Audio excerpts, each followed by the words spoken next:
પ્રકારના કબાબ છે?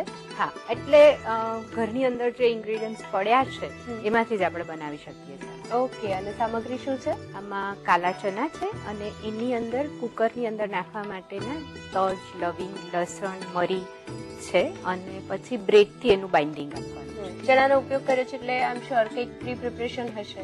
ચણાને ઓવરનાઇટ પલાળી રાખવાની. તો શરૂ કરી દઈએ. હા, કુકરની અંદર 1 વાટકી જેટલા ચણા, જેને 12 કલાક આપણે પલાળી દીધા છે, એની અંદર 1 ટેબલ સ્પૂન ચણાની દાળ. ચણાની દાળ પલાળેલી નથી લેતા, એમને જ લઈએ છીએ. હા, કારણ કે એ પ્રેશર કુકની અંદર જ્યારે પ્રેશર કરીશું ત્યારે થઈ જશે, કુક થઈ જશે.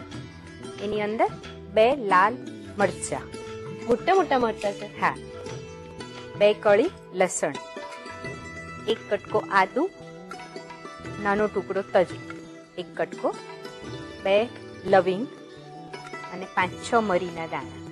ઓકે, એટલે અત્યારે બધા ખડા મસાલા નાખ્યા છે. હા, પછી એમાં પાણી નાખી દઈએ.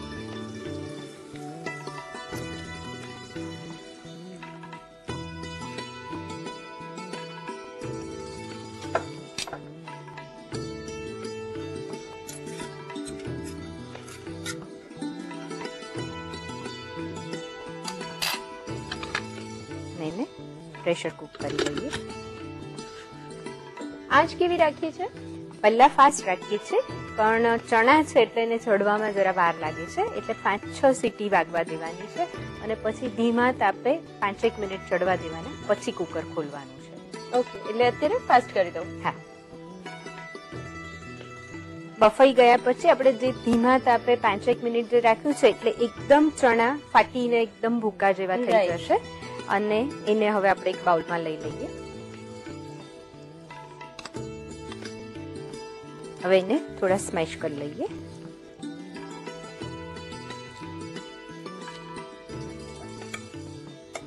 અને પ્રેશર કુક કરીએ ત્યારે ખાસો ટાઈમ રાખીએ છીએ, એટલા માટે કે ચણા છે એટલે જો કાચા રહેશે તો પેટમાં દુખશે અને વાળવામાં પણ ઇવન શેપ નહીં આવે. બરાબર. હવે એમાં મસાલા કરીએ. આની અંદર લગભગ 1.5 ચમચી જેટલો ચાટ મસાલો, જે તે કહું ને કે જે ઇન્ગ્રેડિયન્ટ્સની એક ટેસ્ટ હોય છે, હા, એ આનો. મીઠું લઈએ છીએ, ફુદીનાના પાન છે ઝીણા સમારેલા, એ 1 ચમચી જેટલા, કોથમીર પણ 1 ચમચી જેટલી, અને 2 બ્રેડનો ભૂકો. અચ્છા, મોટાભાગના મસાલા તો ખડા મસાલા તરીકે જ અંદર એડ કરી દીધા છે. હા, એટલે પાછળથી બહુ વધારે મસાલા કરવા પણ નથી રહેતું. હા, કારણ કે અંદર લસણ, મરચું એ બધાની તીખાશ, મરી ને બધું આવી જ ગયું છે. થોડું મોઇસ્ચર જો વધારે રહ્યું હોય તો બ્રેડનું પ્રમાણ થોડુંક વધારી દેવાનું. રાઈટ.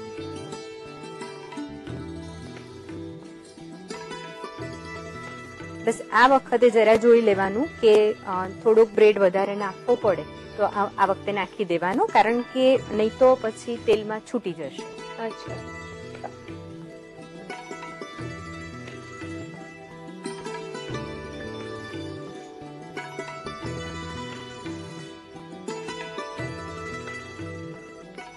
આપણે ગોળ વાળીએ છીએ.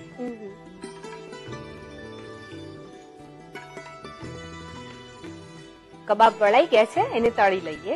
ના, તળવા નહીં દઉં પૂર્વાબેન. કેમ? થોડી વાર પછી તળવા દઈશ. કાળા ચણા